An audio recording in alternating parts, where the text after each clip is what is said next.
Hi guys, FrostFangs here, back again, of course, with another Paladins video playing some Kasumi. Today she got changed again in this update in regards to her auto-aim stuff. I'm pretty sure this will be the final sort of big revision for it, because I think the way it is at the moment kind of works, but isn't perfect, and I'll get into it obviously through the video. So the first thing they've changed with it, and I suppose reverted, is the fact that you no longer have to spam click to get your shots out and your stabs and stuff. You can just hold down the button and it will automatically do it, although there are some disadvantages and weird things that happen with it, because now you have a lockout animation and you can actually fail to hit, essentially. Just to show you the difference with it, in case you haven't seen it, I'm going to target practice here real quick, and if you played Kasumi, I'm sure you would have picked up on it right away, but you can now miss your shots, which you couldn't do before, and if you're on target, it is a little bit hard to properly identify, but it's also really easy to miss, and you can't just hold it down and roughly be in the general, direction. I'd say her popularity has just slowly declined, and this has given it a little bit of a boost up, but still way off, of course, where it was when she was just insanely easy to get really good stats with. But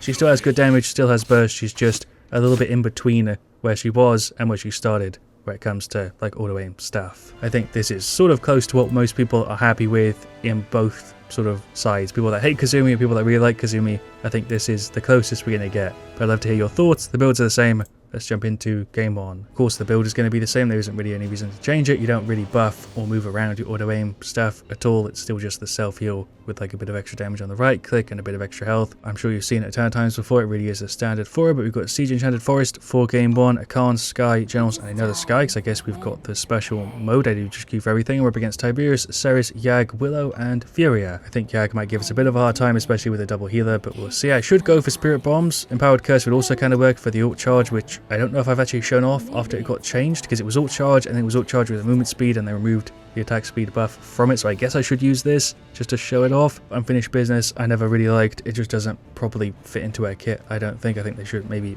make this something else, but Spirit Bombs is pretty good. I've seen this quite a bit, and people who are good with Kasumi make this really annoying to go against, but we'll go Empowered Curse and then the standard thing with the heal here, and we'll go double nimble.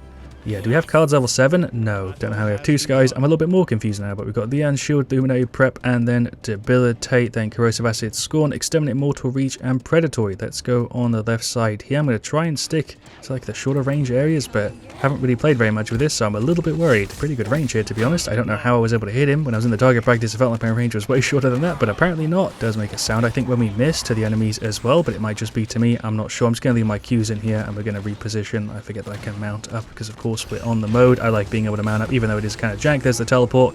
Hello, Tiberius. We're behind. 3 hits, disarm, and a kill.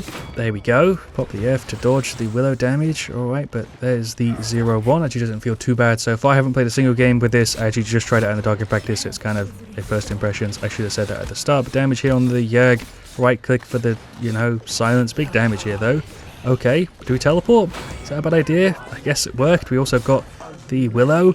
Sure, more damage, right click. I feel like I'm kind of shredding here. Maybe I didn't give Kasumi enough credit. It's definitely easier to hit than I thought it would have been from, again, messing around the target practice. It doesn't feel that bad. It's still got some jank, because of course it does. And it feels like sometimes the hits are just weird, but it definitely doesn't feel bad to play at the moment, and it feels better than it did right before this. Obviously not considering the original way she was, but there on the Yag for no reason. To be honest, more damage on her just to get her to pull back, I suppose, and we'll stand up here and get some damage on the healers. It is kind of jank. It just feels so much better than it did there before when you were spamming the left click. I really just like the ability to be able to hold it. Makes it way less of a pain in the ass to play, and just one less thing to worry about. You can kind of just hold it and roughly trace them. Even after only playing with it for a little bit, I feel like this is the closest we're going to get to a middle ground with it. And like I said, we'd love to hear your thoughts. The right click feels easier to land than the left clicks, which is a little bit of a weird thing. There's the Q. Probably shouldn't have done that. I'm going to go for the ult and then F just to mitigate damage. Sure, disarm. She's just out. There's a Q. General's heals here for sure, saving me. Trying to get rid of the Yag. Not fast enough. Sort of what I was talking about right at the start, that sometimes you just don't have enough damage to go through her, whereas some other damages, because she's so easy to hit,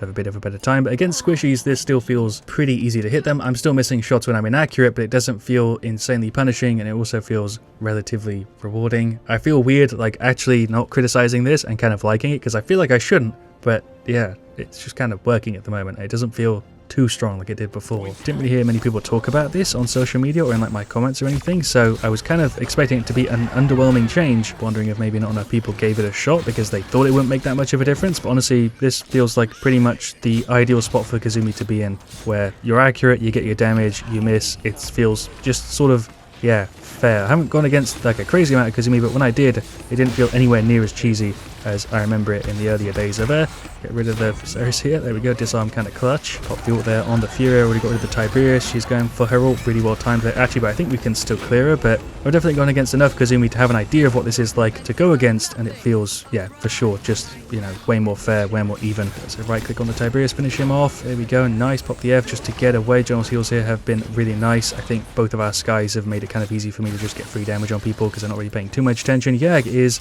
I think a few of them are, but having a bit of a free game here with Kasumi. Just, you know, enemy team output wise, they're not really hitting me that hard. Pop the ult there on the Tiberius, but he's already dead, and that is going to be the 3-1. I don't know why I even did that, but let's get rid of the Willow. As for the new talent, the new Empowered Curse with the ult charge on it, I don't know if it's working correctly because it says it's meant to give you 3% extra ult charge and movement speed per stack on enemies, and I feel like maybe that's a little bit misleading from the way it's worded, because I definitely am charging my ult faster, but it makes it sound like you should get 3% whenever you're hitting somebody that's stacked, even though, yeah, you're just charging it a bit faster per stack on people, so it's not like a percentage it's giving you per hit, it's just boosting your rate of charge, kind of like morale boost. But I think I kind of misunderstood it and was expecting it to work a little bit more effectively, or I guess differently, and I could see how other people could too, but I'm definitely charging the ult faster, and that's, you know, what it's meant to do, and it's doing that. As you can see here with 5 stacks on the Yag, if I land my hits and deal damage, I do charge it pretty quick. I'm somehow not dead here. We're going to mount up and just run, having a bit of a harder time here getting damage on people. Sometimes it does feel a little bit jank. It could do with being tuned, I'm sure, a little bit. It's definitely not perfect, but I think this is the spot it should sort of be in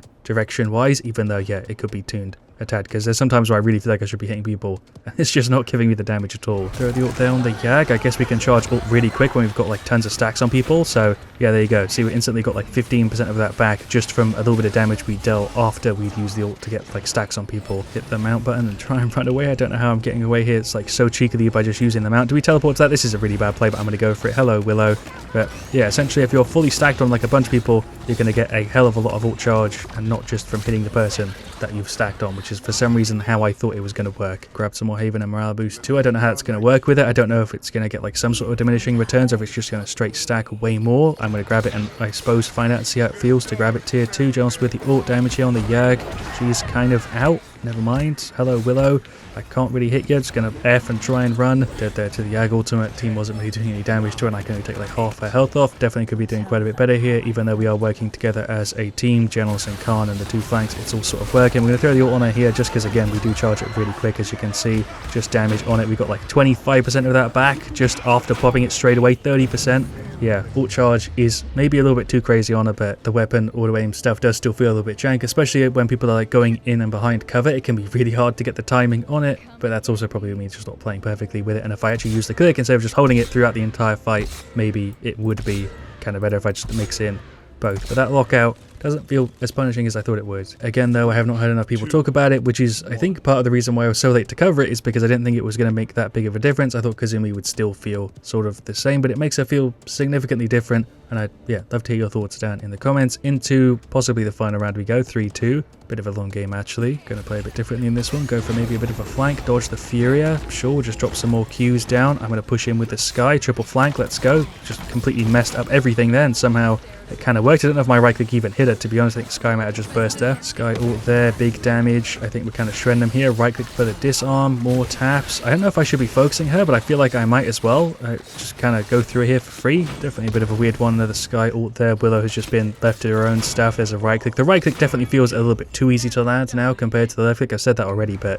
sometimes the right click hits people after they've way turned a corner. Pop the ult there on the Fury just to zone them off. But yeah, maybe they need to move them around a bit so the right click's a little bit harder to hit and the left click's a little bit easier and a little bit less punishing, or just moved, I guess would be the way I would describe it. The Q there, still kind of weird sometimes with the way it moves your aim. Jones with the ult, nice. It got, I think, 2, or maybe just killed the Yag normally, I think. I don't know. Anyway, there we go. Victory. Bit of scuff here at the end, as always. Oh, the Paladins special this one is. There we go. But there we go. Stats for the first one. We actually kind of shredded there. 18,212k, 28 streak. I wasn't even playing particularly well. I could have done way better, but obviously it's Kasumi. Her requirement to do well is a little bit different than it is with some of the other damages, and that's kind of fine because her, I guess, if you're going to do it as like a graph, kind of works out. Definitely not insanely easy to play well, and her skill ceiling is relatively high, but to get to the sort of good percentage of being able to do good damage, it isn't that difficult if you play a lot of other characters that are a lot more complicated and a little bit just different. As for the rest of them, this guy shredded. Our generals put in work for sure, the stars of the show. The other Sky did quite fine though, and so did